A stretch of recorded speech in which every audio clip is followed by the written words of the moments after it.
पढ़ेंगे हम प्लास्टिड। इससे पहले का हमने आपको पढ़ लिया होगा और अच्छी तरह समझ में भी आ गया होगा। आज का टॉपिक है प्लास्टिड। प्लास्टिड में देखिए, प्लास्टिड कैसा होता है, ये डबल मेम्ब्रेन स्ट्रक्चर होता है। कैसा स्ट्रक्चर होता है, डबल मेम्ब्रेनस स्ट्रक्चर होता है। और इसकी जो एक खोज करी है, इसकी खोज शिम्पर ने की है। प्लास्टिड की खोज भी शिम्पर ने करी है और क्लोरोप्लास्ट की खोज भी शिम्पर ने ही करी है। ठीक है। Present in plant and euglenoid. Plant और यूग्लिनॉइड में ये प्रेजेंट रहते हैं। प्लांट में भी पाए जाते हैं, यूग्लिना में भी पाए जाते हैं, क्योंकि यूग्लिना भी प्लास्टिड की वजह से ही फोटोसिंथेसिस की क्रिया कर पाता है। अब अगला जो इम्पोर्टेंट पॉइंट आता है, इम्पोर्टेंट पॉइंट ये है कि second largest cell organelles of the plant cells, ये सेकंड लार्जेस्ट सेल ऑर्गेनल्स है। तो first cell largest cell organelles कौन सा होता है, वैक्यूल। वैक्यूल जो होता है फर्स्ट होता है, और सेकंड जो होता है वो सेकंड होता है प्लास्टिड। सेकंड कौन सा कैसे कौन होता है, प्लास्टिड। ठीक है। फर्स्ट होता है, फर्स्ट लार्जेस्ट सेल ऑर्गेनल होता है वैक्यूल, और सेकंड लार्जेस्ट ऑर्गेनल होता है प्लास्टिड। ये इंपॉर्टेंट बात है, और ये दोनों इंपॉर्टेंट बातें आपको याद रखनी है। Can be seen in the naked eye, ये से हम नेकेड आई के द्वारा ही देख सकते हैं। Can circular double standard DNA होता है इसमें, पोरिन प्रोटीन पाई जाती है इसमें, और 70S प्रकार का राइबोसोम होता है, और बाइनरी फिशन द्वारा ये मल्टीप्लिकेशन करता है। किसके द्वारा करेगा, बाइनरी फिशन द्वारा ये मल्टीप्लिकेशन करता है।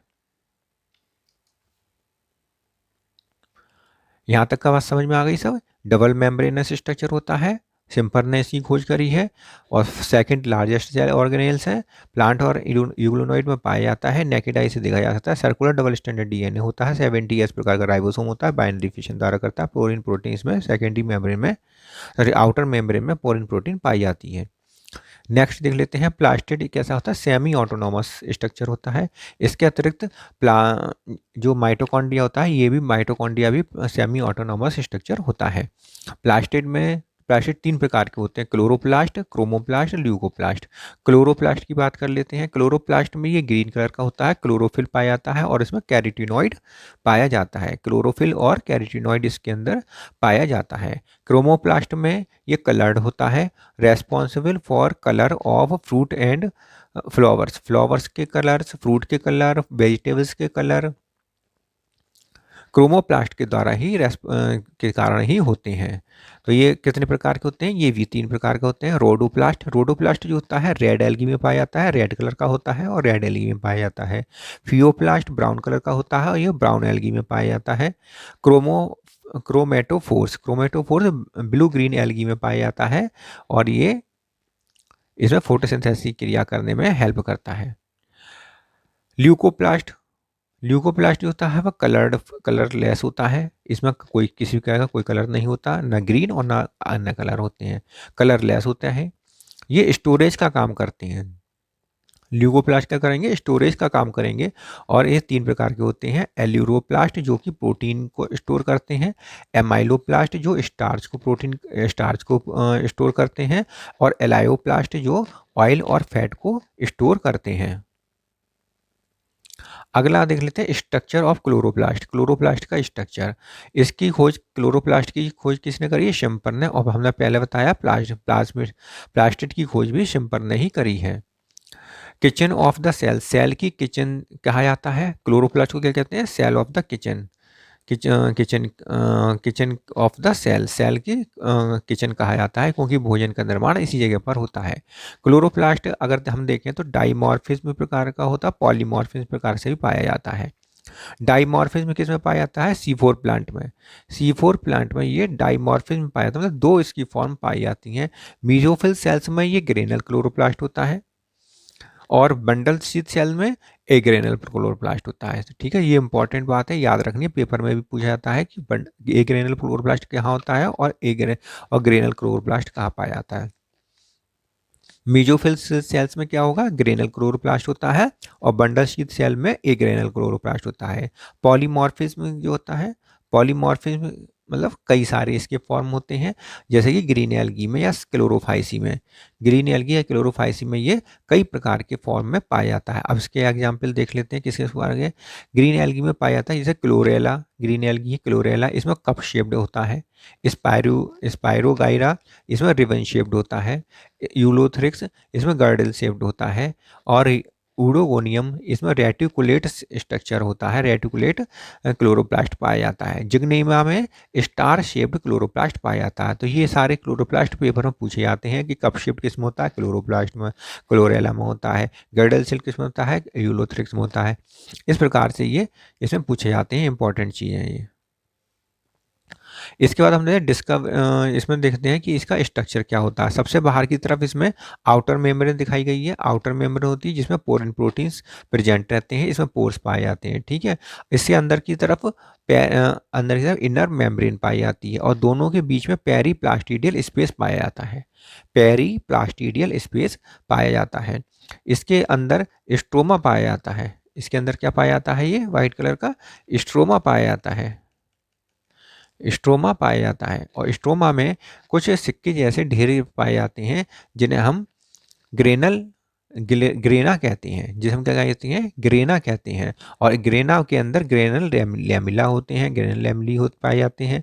और ग्रेनल लैमिला जो बने होते हैं एक एक सिक्के जैसे ढेर होते, कई सारे होते हैं इसमें सिक्के जैसे ढेर। तो ये सिक्के, एक एक सिक्के को हम क्या कहेंगे, थाइलाकॉइड। ग्रेना की एक यूनिट को क्या कहेंगे, थाइलाकॉइड कहेंगे। और थाइलाकॉइड में क्वांटासोम पाए जाते हैं, इसकी सरफेस पर क्वांटासोम पाए जाते हैं जो फोटोसिंथेटिक यूनिट होती है। थाइलाकॉइड के ऊपर क्वांटासोम पाए जाते हैं जो कि फोटोसिंथेटिक यूनिट होती है।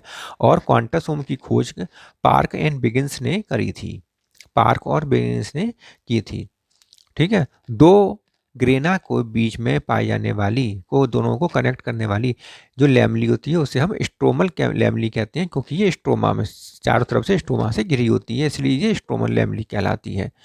स्ट्रोमा में सर्कुलर डबल स्टैंडर्ड डीएनए पाया जाता है, जो कि इसीलिए सर्कुलर डबल स्टैंडर्ड डीएनए होने के कारण ही हम क्लोरोप्लास्ट को सेमी ऑटोनॉमस स्ट्रक्चर कहते हैं। इसमें 70S प्रकार का राइबोसोम पाया जाता है, जो कि हमें बैक्टीरिया या प्रोकैरियोटिक कोशिका में भी देखने को मिलता है। 70S प्रकार का राइबोसोम पाया जाता है। क्वांटासोम जो होती है फोटोसिंथेटिक यूनिट होती है। एक क्वांटासोम में 230 क्लोरोफिल होते हैं। एक क्वांटासोम में 230 क्लोरोफिल होते हैं, जिसमें से 170 क्लोरोफिल ए होता है और 60 क्लोरोफिल बी होते हैं। क्लोरोफिल ए कितना होता है, 170 क्लोरोफिल ए होते हैं और 60 होते हैं क्लोरोफिल बी। अब आगे देखते हैं इसके।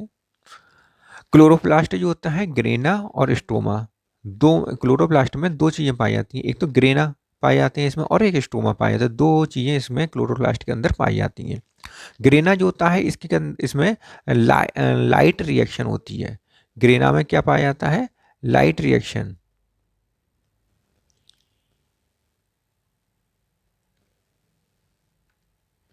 ग्रेना में क्या पाया जाता है, लाइट रिएक्शन।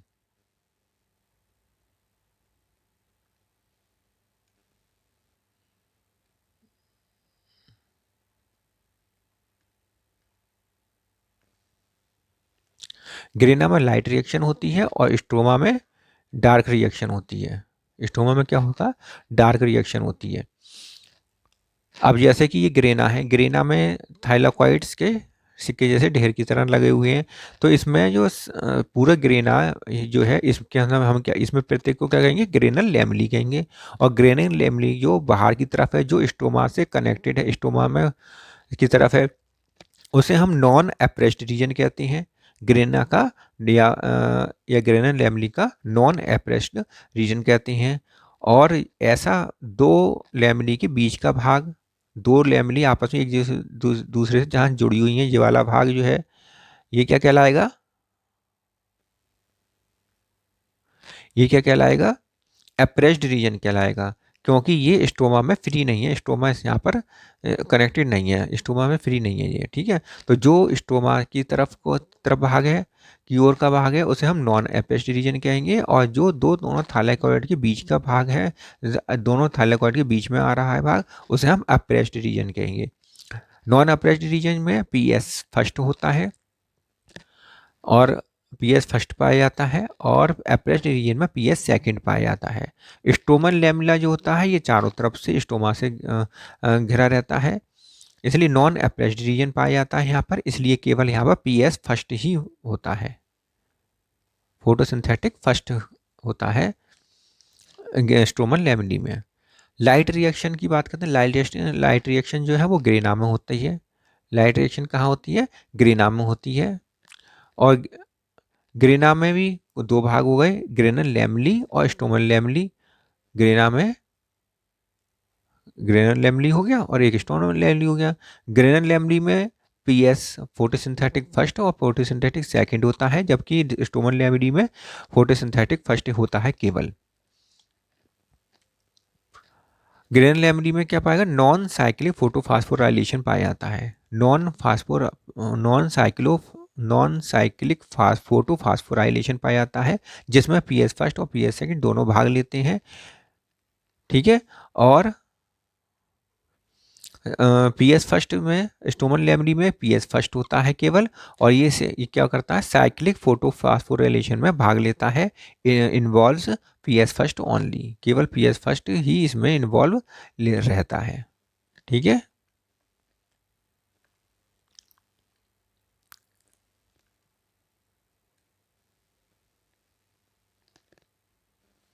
अब हम देख लेते हैं राइबोसोम। क्लोरोप्लास्ट खत्म, राइबोसोम। राइबोसोम जो होता है इसकी डिस्कवरी पेलाडे ने की थी। राइबोसोम की डिस्कवरी किसने की है? पेलाडे ने की है। और 1955 में पेलाडे ने की है।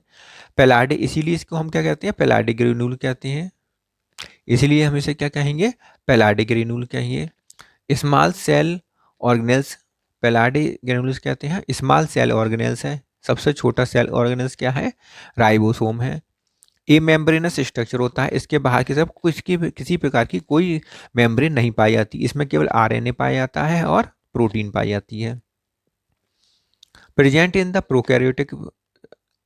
प्रोकैरियोटिक में ये 70s प्रकार का होता है। यूकैरियोटिक सेल्स में भी पाया जाता है, 80s प्रकार का होता है और 70s प्रकार का होता है। 80s प्रकार का साइटोप्लाज्म होता है, साइटोसोल में होता है, और 70s प्रकार का माइटोकॉन्ड्रिया और क्लोरोप्लास्ट में होता है। प्लांट और एनिमल दोनों में पाया जाता है। ऑर्गेनेलिस विद इन ऑर्गेनेली, मतलब ऑर्गेनेल के अंदर भी ऑर्गेनेल होता है, ठीक है। राइबोसोम क्या है? Organelle with in organelles. Organelle क्या है? क्लोरोप्लास्ट, और उसके अंदर वाला ऑर्गेनेल क्या हो गया? राइबोसोम। तो क्लोरोप्लास्ट के अंदर राइबोसोम है, तो organelle within organelle. Cell within cell किसे कहते हैं? माइटोकॉन्ड्रिया को, और प्लास्टिड को सेल विद इन सेल कहते हैं। सेल क्यों कहते हैं इन्हें? सेल के अंदर सेल क्यों कहते हैं इसे? माइटोकॉन्ड्रिया प्लास्टिड को, क्योंकि इनके पास भी अपना एक डीएनए होता है। राइबोसोम में राइबो न्यूक्लियो प्रोटीन का बना होता है। राइबोसोम राइबो न्यूक्लियो प्रोटीन का बना होता है, मतलब राइबो न्यूक्लिक एसिड और प्रोटीन का बना होता है। Ribo nucleo protein nucleic acid का और प्रोटीन का बना होता है, ठीक है। तो राइबो न्यूक्लियो प्रोटीन में न्यूक्लिक एसिड जो होता है आरएनए होता है, राइबोसोमल आरएनए होता है, राइबोसोम में पाया जाता है, इसलिए आरएनए कहते हैं, राइबोसोमल आरएनए कहते हैं। प्रोटीन में आर प्रोटीन कहते हैं, राइबोसोम में पाई जाने वाली प्रोटीन आर प्रोटीन कहलाती है, या राइबो न्यूक्लियो प्रोटीन कहलाती है। राइबो न्यूक्लियो प्रोटीन कहते हैं, आरएनपी कहते हैं इसे। इट हैव 2 सब यूनिट्स। राइबोसोम में 2 सब यूनिट पाई जाती है, एक तो सब यूनिट होती है लार्ज और एक सब यूनिट होती है स्मॉल। तो लार्ज सब यूनिट और स्मॉल सब यूनिट से मिलकर बना होता है। ये लार्ज सब यूनिट और स्मॉल सब यूनिट अलग अलग रहते हैं, और जब मैग्नीशियम की सांद्रता अधिक हो जाती है, मैग्नीशियम कंसंट्रेशन अधिक हो जाता है, तो मैग्नीशियम आयन की उपस्थिति में ये आपस में एक दूसरे से जुड़ जाते हैं, एसोसिएट हो जाते हैं। और मैग्नीशियम आयन की कमी हो जाती है, तब ये दोनों एक दूसरे से डिसोशिएट हो जाते हैं। तो एसोसिएशन और dissociation requires presence of the magnesium ion. Magnesium ion की प्रेजेंस में ही इसमें एसोसिएशन और डिसोसिएशन होता है। मैग्नीशियम आयन की अधिकता में एसोसिएशन, मैग्नीशियम आयन की कमी में डिसोसिएशन होता है। टाइप ऑफ द राइबोसोम 2 प्रकार के हो गए, प्रोकैरियोट में 70s और यूकैरियोट में 80s। 70s प्रकार का जो राइबोसोम होता है, ये स्मॉलर सब यूनिट इसमें 30s होती है और लार्जर सब यूनिट 50s होती है। 30s राइबोसोम में 30s सब यूनिट में 16s आरआरएनए पाया जाता है, जबकि 50s लार्जर सब यूनिट में 15s होती है और 15s में 5s आरआरएनए 23s आरआरएनए पाया जाता है। ठीक है, अब देखते हैं 80s प्रकार का राइबोसोम। 80s प्रकार का जो राइबोसोम होता है, इसमें स्मॉलर सब यूनिट 40s पाई जाती है, जिसमें 80s आरआरएनए पाया जाता है। लार्जर सब यूनिट जो होती है 60s होती है और इसमें 3 आरआरएनए पाए जाते हैं, 3 प्रकार के, 5s आरआरएनए, 5.8s आरआरएनए और 28s आरआरएनए पाया जाता है। अगर टोटल आरआरएनए की बात करें तो 70s राइबोसोम में टोटल 3 डिफरेंट टाइप के आरआरएनए पाए जाते हैं और 80s प्रकार के राइबोसोम में 4 डिफरेंट आरआरएनए पाए जाते हैं। राइबोसोम एक प्रोटीन फैक्ट्री है, प्रोटीन का निर्माण होता है यहाँ पर, और इसकी स्टेनिंग टोल्यूडीन ब्लू द्वारा की जाती है। राइबोसोम की स्टेनिंग टोल्यूडीन ब्लू द्वारा की जाती है, ये इंपॉर्टेंट है। इसकी जो एस 70s होता है या 80s, तो एस का मतलब होता है स्वेडबर्ग यूनिट। एस का मतलब होता है स्वेडबर्ग यूनिट और इसका मान होता है 10⁻13 सेकेंड। 10⁻13 सेकेंड इसका मान होता है। इसको हम सेडिमेंटन कॉफिशिएंट भी कहते हैं। सेडिमेंटन कॉफिशिएंट का मतलब होता है ये, it is indirectly measure of density and size. Density और साइज इन दोनों को इनडायरेक्टली मेजर करता है, इसलिए इसको सेडिमेंटेशन कॉफिशिएंट कहते हैं। राइबोसोम प्रेजेंट इन प्रोकैरियोट में राइबोसोम पाया जाता है 70s प्रकार का, जो कि साइटोसोल में पाया जाता है। पॉलीराइबोसोम की कंडीशन पाई जाती है प्रोकैरियोट में। इसका मतलब ये होता है कि एक mRNA पर कई मैनी राइबोसोम अटैच रहते हैं, और जब मैनी राइबोसोम अटैच होते हैं तो ये पूरी कंडीशन हमारी क्या कहलाती है, पॉलीराइबोसोम। जैसे कि ये mRNA है और इस पर कई राइबोसोम इसमें एक साथ अटैच हो गए हैं, इसलिए इसे हम पॉलीराइबोसोम कहते हैं। जबकि यूकैरियोटिक सेल्स जो होती हैं, इनमें मोनोराइबोसोम कंडीशन पाई जाती है। इसका मतलब एक mRNA पर केवल एक ही राइबोसोम अटैच होता है। माइटोकॉन्ड्रिया एंड प्लास्टिड में 70s प्रकार का राइबोसोम पाया जाता है, इंपॉर्टेंट है। RER रफ एंडोप्लाज्मिक रेटिकुलम में राइबोसोम पाया जाता है और आउटर न्यूक्लियर मेम्ब्रेन में 80s प्रकार का राइबोसोम पाया जाता है। रफ एंडोप्लाज्मिक रेटिकुलम में और आउटर न्यूक्लियर मेम्ब्रेन पर 80s प्रकार का राइबोसोम पाया जाता है। माइटोकॉन्ड्रिया प्लास्टिड में 70s प्रकार का राइबोसोम पाया जाता है। नेक्स्ट पढ़ते हैं साइटोस्केलेटन। आज पढ़ेंगे इसके आगे साइटोस्केलेटन। प्रोटीनियस स्ट्रक्चर होता है जो कि रोल इन द मोटिलिटी में इसका रोल होता है। प्रोटीनियस स्ट्रक्चर होता है और इसका रोल मोटिलिटी में होता है। माइक्रोट्यूब्यूल्स ये 3 प्रकार का होता है, माइक्रोट्यूब्यूल्स, माइक्रोफिलामेंट, इंटरमीडिएट फिलामेंट। 3 प्रकार का हो गया।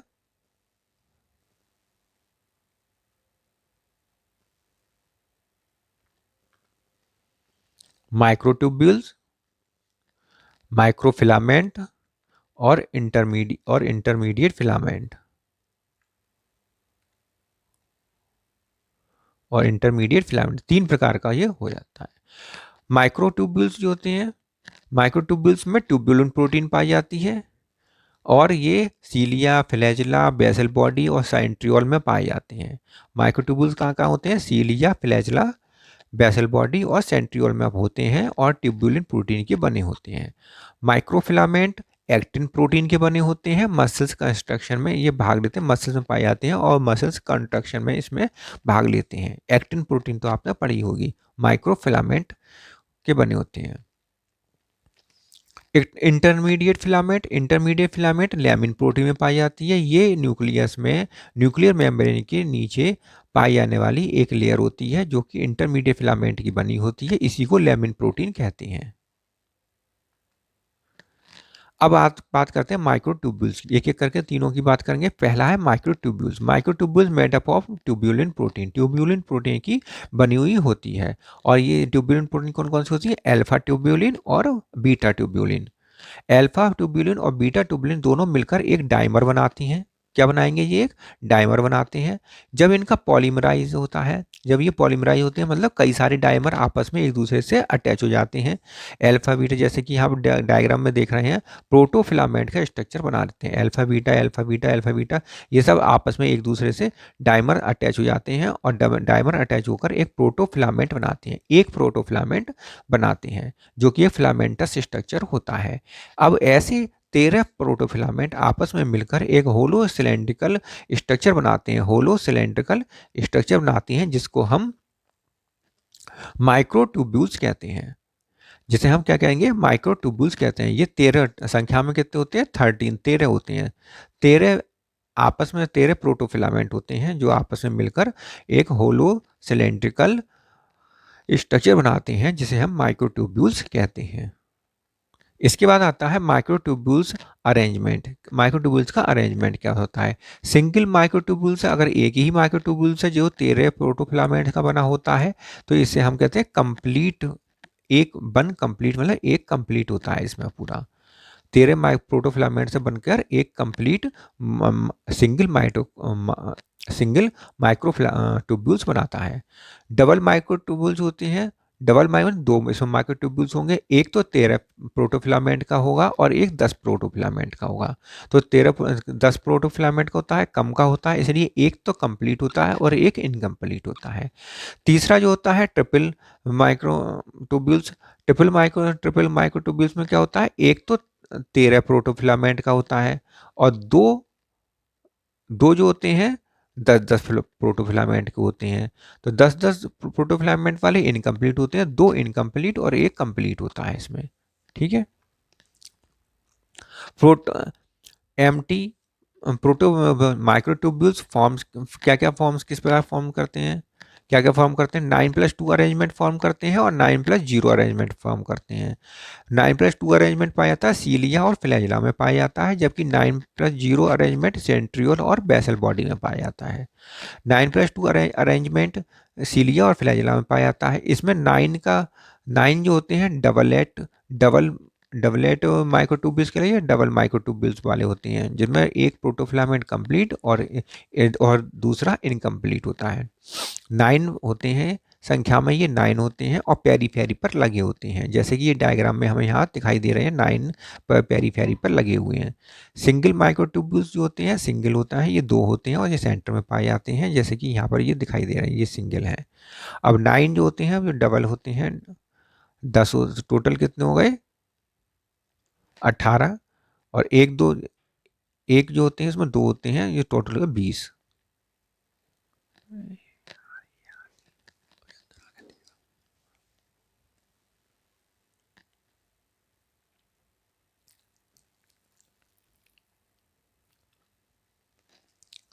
अब माइक्रोट्यूब्यूल्स जो होते हैं, माइक्रोट्यूब्यूल्स 9+0 अरेंजमेंट के भी होते हैं। 9+0 अरेंजमेंट का कैसा होगा कि ये सेंट्रियोल तथा बेसल बॉडी में पाया जाता है। सेंट्रियोल बेसल बॉडी में 9+0 अरेंजमेंट पाया जाता है। 9 का मतलब होता है कि ये 9 जो होते हैं ये ट्रिपलेट माइक्रोट्यूब्यूल्स होते हैं और सेंटर में कोई माइक्रोट्यूब्यूल्स नहीं होता है, इसलिए इसमें 0 लिखा जाता है। ट्रिपलेट माइक्रोट्यूब्यूल्स जो होते हैं ये इसमें एक कंप्लीट और दो इनकम्प्लीट होते हैं और ये पेरीफेरी पर पाए जाते हैं। ठीक है। तो पेरीफेरी पर कितने पाए जाते हैं? 9 होते हैं। ट्रिपलेट होते हैं 9 से 27, 27 टोटल। इसमें माइक्रोट्यूब्यूल्स कितने हो गए? 27 हो गए।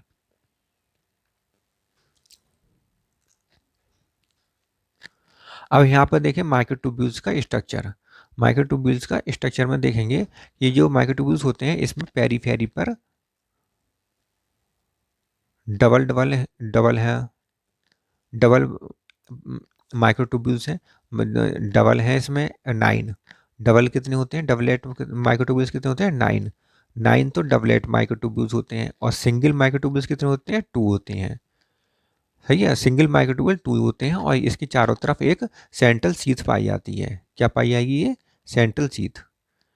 जो सेंटर में 2 माइक्रोट्यूब्यूल्स होते हैं उसके चारों तरफ एक सेंट्रल शीट पाई जाती है, और पेरीफेरी पर लगे हुए डबलेट माइक्रोट्यूब्यूल्स होते हैं जो संख्या में 9 होते हैं। ठीक है, और ये 9 जो होते हैं आपस में एक दूसरे से इंटर डबलेट ब्रिज द्वारा, या लिंकर जिसे कहते हैं, इंटर डबलेट ब्रिज द्वारा आपस में एक दूसरे से अटैच रहते हैं, जुड़े रहते हैं, और इनकी संख्या 9 होती है, इन ब्रिज की संख्या 9 होती है।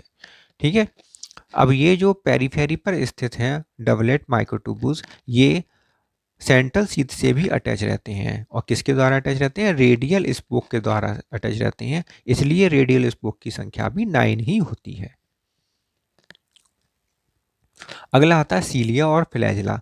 सीलिया फ्लैजिला में क्या समानताएं हैं और क्या डिफरेंस हैं, तो इसके अंदर पहले हम देख लेते हैं समानताएं।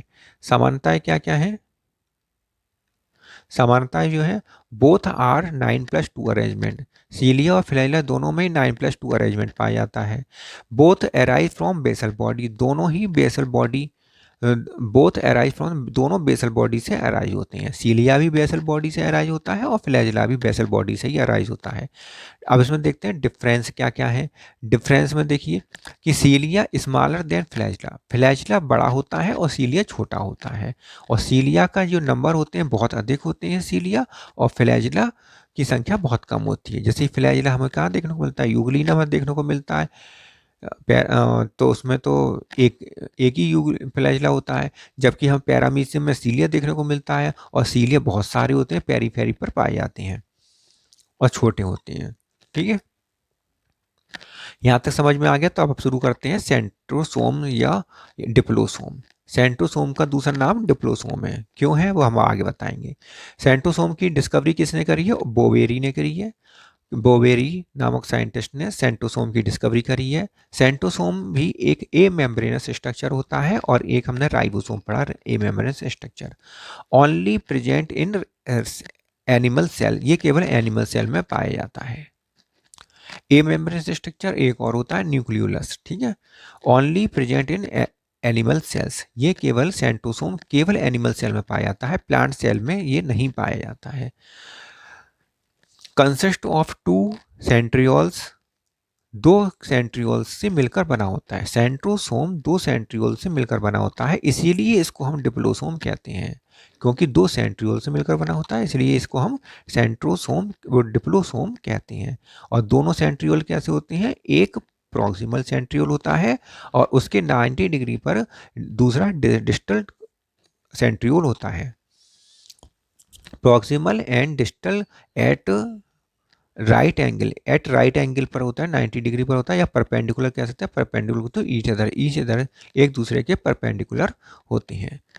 अरेंजमेंट ऑफ द माइक्रोट्यूब्यूल्स इसमें कैसा होता है, 9+0 अरेंजमेंट होता है, 9 ट्रिपलेट होते हैं और 0 सेंटर में पाए जाते हैं। सेंट्रोसोम में जो अरेंजमेंट है, सेंट्रियोल में जो अरेंजमेंट है 9+0 का अरेंजमेंट होता है, 9 ट्रिपलेट होते हैं और सेंटर में 0 होता है, मतलब 0 में माइक्रोट्यूब्यूल्स नहीं होते इसमें। अब इसका स्ट्रक्चर देख सकते हैं सेंट्रोसोम का।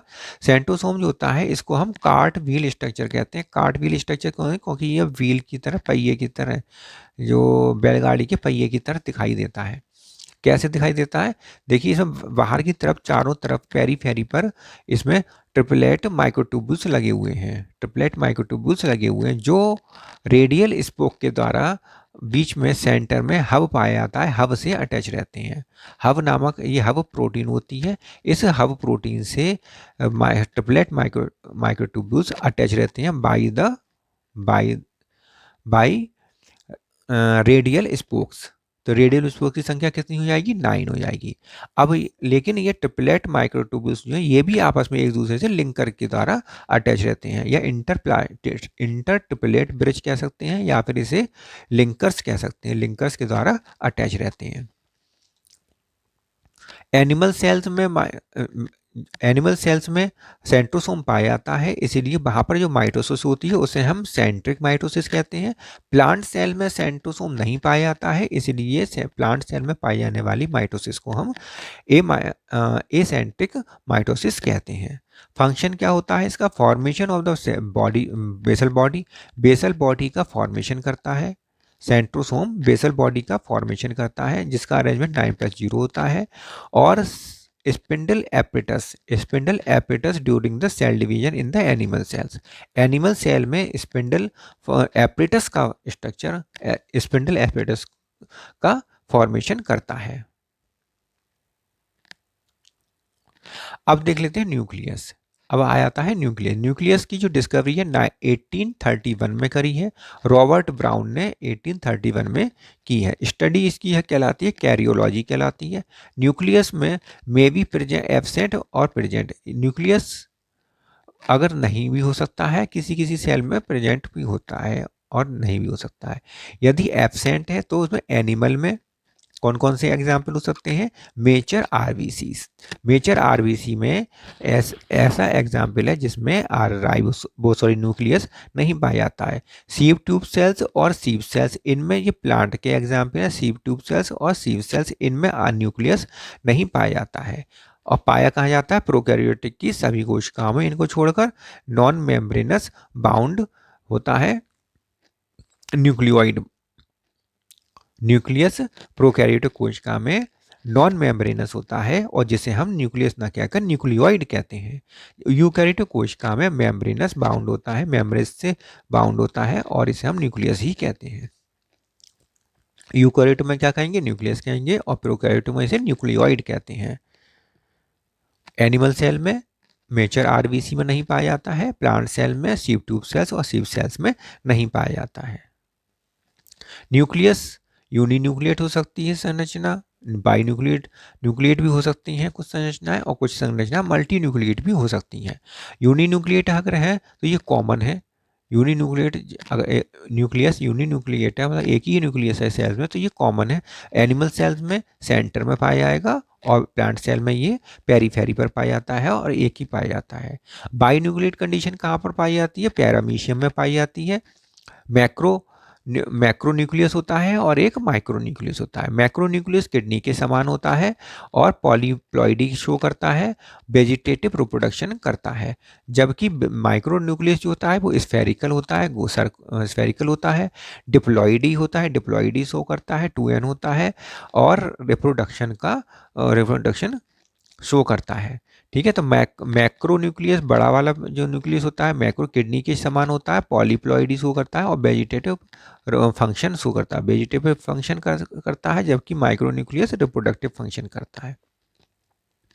मल्टी न्यूक्लिएट जो कंडीशन कहाँ पाई जाएगी हमें? सिंसाइशियल कंडीशन एनिमल सेल में और सिनोसिटिक कंडीशन प्लांट सेल में पाई जाती है। सिंसाइशियल एनिमल सेल में पाई जाती है जैसे कि मसल्स में पाई जाती है, एस्कैरिस की एपिडर्मिस में पाई जाती है, और सिनोसिटिक कंडीशन प्लांट सेल में पाई जाती है जैसे कि वाउशेरिया में पाई जाती है और कोकोनट मिल्क में इसके एग्जाम्पल हैं। वाउशेरिया कोकोनट मिल्क सिनोसिटिक कंडीशन के एग्जाम्पल हैं। सिनोसिटिक और सेंसाइशियल जो कंडीशन है, होता क्या है कि एक सेल तो एक ही होती है, उसमें कई सारी न्यूक्लियस होती हैं, कई न्यूक्लियस होती हैं, मतलब न्यूक्लियस के बीच में पार्टीशन नहीं होता है। आगे देख लेते हैं। अगला आता है स्ट्रक्चर ऑफ न्यूक्लियस। न्यूक्लियस का स्ट्रक्चर, इसमें क्या है? सबसे बाहर की तरफ इसमें आउटर मेम्ब्रेन बनी है, देखो ये लिखी है ONM, आउटर न्यूक्लियर मेम्ब्रेन होती है। उसके अंदर इनर न्यूक्लियर मेम्ब्रेन होती है। आउटर न्यूक्लियर मेम्ब्रेन में राइबोसोम अटैच रहते हैं। को अभी बताया था पहले कि आउटर न्यूक्लियर मेम्ब्रेन से राइबोसोम अटैच रहते हैं और ये प्रोटीन का निर्माण करते हैं। एंडोप्लाज्मिक रेटिकुलम से भी यहाँ पर जो बनाया हुआ है एंडोप्लाज्मिक रेटिकुलम, ये क्या है? एंडोप्लाज्मिक रेटिकुलम है और यहाँ पर राइबोसोम अटैच है, तो इसलिए ये रफ एंडोप्लाज्मिक रेटिकुलम है। कैसा है? Rough endoplasmic reticulum. दोनों के बीच में आउटर न्यूक्लियर मेम्ब्रेन और इनर न्यूक्लियर मेम्ब्रेन, इन दोनों के बीच में पेरी न्यूक्लियर स्पेस पाया जाता है जिसका साइज होता है 10 से 50 नैनोमीटर। 10 to 50 नैनोमीटर का साइज का होता है। इसके अंदर एक प्रोटीन पाई जाती है जिसे हम लैमिन प्रोटीन कहते हैं, जिसे क्या कहेंगे? लैमिन प्रोटीन कहते हैं। और ये बनी किसकी होती है? इंटरमीडिएट फिलामेंट की बनी होती है लैमिन प्रोटीन। इसमें न्यूक्लियोप्लाज्म पाया जाता है। न्यूक्लियोप्लाज्म में क्रोमेटिन फाइबर्स पाए जाते हैं और साथ ही साथ न्यूक्लियोलस पाया जाता है। न्यूक्लियोलस की खोज फोंटाने ने करी थी। न्यूक्लियोप्लाज्म पाया जाता है न्यूक्लियस के अंदर। न्यूक्लियोप्लाज्म में न्यूक्लियोलस होता है जो कि फोंटाना ने जिसकी डिस्कवरी करी है, और क्रोमेटिन फाइबर्स पाए जाते हैं जिसकी खोज फ्लेमिंग ने करी है। न्यूक्लियोलस जो होता है वो ए मेम्ब्रेन स्ट्रक्चर होता है, site of the synthesis of rRNA. RRNA की सिंथेसिस राइबोस न्यूक्लियोलस करता है और ये ए मेम्ब्रेन स्ट्रक्चर होता है। क्रोमेटिन धागे जो होते हैं, क्रोमेटिन फाइबर्स जो होते हैं, ये न्यूक्लियो प्रोटीन के बने होते हैं, न्यूक्लिक एसिड और प्रोटीन के बने होते हैं। न्यूक्लियो प्रोटीन मतलब न्यूक्लिक एसिड और प्रोटीन के बने होते हैं। न्यूक्लिक एसिड इसमें आरएनए डीएनए होता है और प्रोटीन इसमें हिस्टोन प्रोटीन होती है। डीएनए देख लीजिए, डीएनए जो होता है इस प्रकार डबल स्टैंडर्ड होता है और एक दूसरे से क्वाइल्ड होता है। प्रोटीन जब आती है हिस्टोन प्रोटीन के साथ ये मिक्स जब अटैच होता है तब ये इस प्रकार स्ट्रक्चर क्रोमेटिन धागे बनाता है। क्रोमेटिन धागे बनाता है और हमें क्रोमेटिन धागे कहाँ देखने को मिलेंगे? इंटरफेस में, इंटरफेस में देखने को मिलेंगे, प्रोफेज में देखने को मिलेंगे और टीलोफेज में। इंटरफेज, प्रोफेज और टीलोफेज में हमें क्रोमेटिन धागे देखने को, क्रोमेटिन फाइबर देखने को मिलते हैं। जब ये कंडेंस हो जाते हैं तब ये क्रोमोसोम का स्ट्रक्चर बनाते हैं और ये कंडेंस होकर कहाँ देखने को मिलते हैं? क्रोमोसोम मेटाफेज में और एनाफेज में देखने को मिलते हैं। क्रोमोसोम के अंदर डीएनए, आरएनए और हिस्टोन प्रोटीन होती है। अब बात करते हैं क्रोमोसोम्स की। क्रोमोसोम्स की स्ट्रक्चर क्या होता है? देखिए इसमें क्रोमोसोम में जैसे कि ये दिखाए गए हैं क्रोमेटिड्स, इसमें 2 क्रोमेटिड्स होते हैं। क्रोमोसोम में 2 क्रोमेटिड्स होते हैं और क्रोमेटिड्स के बीच में सेंट्रोमियर होता है। दोनों क्रोमेटिड्स आपस में एक दूसरे से सेंट्रोमियर पर अटैच रहते हैं। सेंट्रोमियर पर अटैच रहते हैं और सेंट्रोमियर को ही प्राइमरी कंस्ट्रक्शन कहते हैं। प्राइमरी कंस्ट्रक्शन कहते हैं। प्राइमरी कंस्ट्रक्शन या सेंट्रोमियर के चारों तरफ काइनेटोकोर पाया जाता है। काइनेटोकोर पाया जाता है जो एक डिस्क के समान संरचना होती है, डिस्क शेप स्ट्रक्चर होता है और सेंट्रोमियर के चारों ओर पाया जाता है। From which spindle fibre attach, जहां से स्पिंडल फाइबर अटैच रहते हैं। ये हमने स्पिंडल फाइबर बनाए हैं इसमें, ठीक है। तो ये स्ट्रक्चर हो गया क्रोमोसोम का। Type of chromosome on the basis of the position of centromere. Centromere की पोजीशन के आधार पर अब देख लेते हैं कि क्रोमोसोम कितने प्रकार के होते हैं। यदि मान लीजिए ये जैसे कि ये क्रोमोसोम है और इस क्रोमोसोम के सेंटर में अगर सेंट्रोमियर है, सेंटर में सेंट्रोमियर है, तो फिर हम क्या कहेंगे? ऐसे क्रोमोसोम को हम क्या कहेंगे? मेटासेंट्रिक कहेंगे। देखिए इसमें मेटासेंट्रिक और मेटासेंट्रिक के मध्य में ही सेंट्रोमियर है और इसे 2 इक्वल आर्म में बांटता है। सेंट्रोमियर इन सेंटर, सेंटर में पाया जाता है, इस कारण इसका शेप बी शेप्ड होता है। दूसरा आता है सब मेटासेंट्रिक। सब मेटासेंट्रिक में जो होता है, सब का मतलब थोड़ा हटके, बी सेंटर से थोड़ा हटके। Centromere little away from centre, centre से थोड़ा सा हटकर होता है, जिस कारण एक आर्म छूटी जाती है जिसे शॉर्ट आर्म कहते हैं, एक आर्म बढ़ी जाती है जिसे हम लॉन्ग आर्म कहते हैं। शॉर्ट आर्म को पी आर्म भी कहते हैं और लॉन्ग आर्म को क्यू आर्म भी कहते हैं। इसका शेप जो होता है एल शेप्ड होता है। तीसरा आता है एक्टोसेंट्रिक। एक्टोसेंट्रिक आता है। एक्टोसेंट्रिक में सेंट्रोमियर जो है नियर द टर्मिनल होता है, टर्मिनल पर नहीं होता, टर्मिनल के थोड़ा पास होता है। और टर्मिनल के पास होने के कारण एक तो आर्म बहुत ही वेरी शॉर्ट हो जाती है और एक वेरी लॉन्ग हो जाती है और जे के समान स्ट्रक्चर बनाती है। चौथा आता है टीलोसेंट्रिक। टीलोसेंट्रिक जो होता है इसमें सेंट्रोमियर एकदम टर्मिनल पोजीशन पर स्थित होता है, इसलिए इसका शेप जो होता है आई शेप्ड होता है। तो ठीक है, तो मेटासेंट्रिक जो होता है वी शेप्ड होता है और सब मेटासेंट्रिक क्रोमोसोम एल शेप्ड होता है। एक एक्टोसेंट्रिक एक्रोसेंट्रिक जो होता है वो जे शेप्ड होता है और टीलोसेंट्रिक आई शेप्ड होता है। एक्रोसेंट्रिक। अब बात करते हैं सैटेलाइट क्रोमोसोम की। सैटेलाइट क्रोमोसोम क्या होता है? सेट क्रोमोसोम जिसे हम कहते हैं, इसमें primary constructing centromere primary constriction भी होता है और इसके साथ साथ सेकेंडरी कंस्ट्रक्शन भी होता है, जिसे जो प्राइमरी कंस्ट्रक्शन से थोड़ा दूर पर पाया जाता है, मतलब क्रोमोसोम्स के लगभग एंड पर पाया जाता है सेकेंडरी कंस्ट्रक्शन। और इसके बाद जो पोर्शन होता है क्रोमोसोम का, उसे हम उस क्रोमोसोम में जो डीएनए पाया जाता है उसे हम सैटेलाइट डीएनए कहते हैं। सेकेंडरी कंस्ट्रक्शन से आगे का जो पोर्शन होता है उसमें पाए जाने वाले डीएनए को सैटेलाइट डीएनए कहते हैं। सेकेंडरी कंस्ट्रक्शन का कोई स्टेनिंग नहीं आता है, नॉन स्टेनिंग पार्ट होता है, इसका स्टेनिंग नहीं की जा सकती। लेकिन प्राइमरी कंस्ट्रक्शन का सेंट्रोमियर का स्टेनिंग होती है और इसकी स्टेनिंग पार्ट होता है, ये स्टेनिंग को लेता है। अब माइक्रोबॉडीज की बात कर लेते हैं। माइक्रोबॉडी जो होती है सिंगल मेम्ब्रेनस स्ट्रक्चर होता है, एक ही मेम्ब्रेन का बना होता है, सिंगल मेम्ब्रेन पाई जाती है इसकी चारों तरफ। एनिमल और प्लांट सेल दोनों में पाई जाती है। ये 3 प्रकार का होता है माइक्रोबॉडीज। पैरोक्सिसोम जो एनिमल प्लांट दोनों में पाई जाती है, ग्लाइऑक्सिसोम और स्फेरोसोम।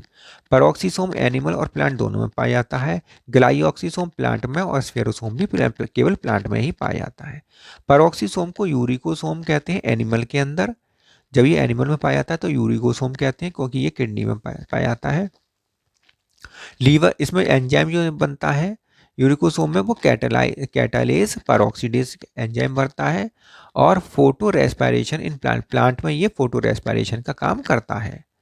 ग्लाइऑक्सिसोम जो होता है प्लांट में पाया जाता है और ग्लाइऑक्सिलेट साइकिल को काम की हेल्प करता है। इसमें ग्लाइऑक्सिसोम में ग्लाइऑक्सिलेट साइकिल होती है, इस साइकिल में फैट को कार्बोहाइड्रेट में बदला जाता है।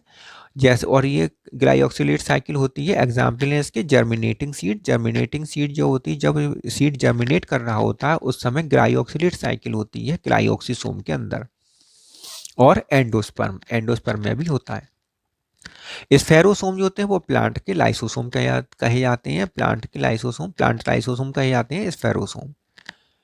अब हम बात कर लेते हैं जो पीजीटी क्वेश्चन में पूछा था, पीजीटी 2021 में पूछा गया था, लोमासोम क्या होता है। तो लोमासोम क्या होता है, ये साइटोप्लाज्म में प्राइमरी मेम्ब्रेन और सेल वॉल के बीच में, प्राइमरी मेम्ब्रेन और प्लाज्मा मेम्ब्रेन और सेल वॉल के बीच में जो जगह होती है वहाँ पर एक लोमासोम स्ट्रक्चर होता है, लोमासोम पाया जाता है। ये सेल वॉल की सिंथेसिस करता है। लोमासोम सेल वॉल की सिंथेसिस करता है, सेल वॉल और प्लाज्मा मेम्ब्रेन के दोनों के बीच में पाया जाता है। ठीक है, तो आज की टॉपिक यहीं पर समाप्त हो जाता है और फिर मिलते हैं फिर नेक्स्ट वीडियो में। अब तो ये चैप्टर समाप्त हो गया पहला, अब नेक्स्ट चैप्टर को लेंगे बायो मॉलिक्यूल्स। ठीक है।